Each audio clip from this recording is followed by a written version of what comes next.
Major claim number 2. The Bible has evolved through countless translations, additions, and revisions. Now, if you ever talk to your Mormon friends who come, the missionaries who come to your door, and you get into a good conversation with them, one of the things that they may point out is that we can't trust the Bible, that it's been corrupted over the years. I mean, just take, for example, the game of telephone. We've all played that, right? I whisper something into your ear.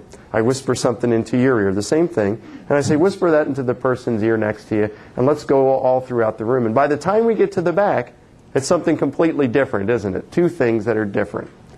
Well, if that can happen in a room within a matter of 10, 15 minutes, what happens when we cross continents, cross cultures, cross languages over a 2,000-year period? Sounds pretty convincing at first, right? How could we even trust that what we have today is what was originally written? Well, nothing destroys an otherwise interesting argument like the facts. So we're going to look and see that there are multiple checks and balances that have ensured that this did not occur, and why we can be confident our text is pure. This takes us to the biblical manuscripts, which are the basis for the Old and New Testament English translations that we have today. Regarding the New Testament was originally written in Greek, and we today have more than 5,000 ancient manuscripts in Greek, some of them very early.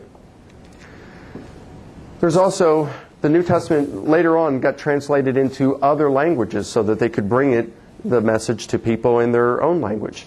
And we have more than 25,000 manuscripts in other languages of the New Testament from which to compare.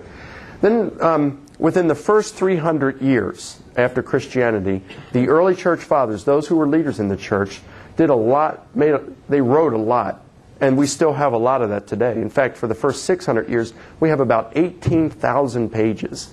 I never counted for the first 300 years. But 18,000 pages. So let's just say maybe half of that, or maybe even a little more of that.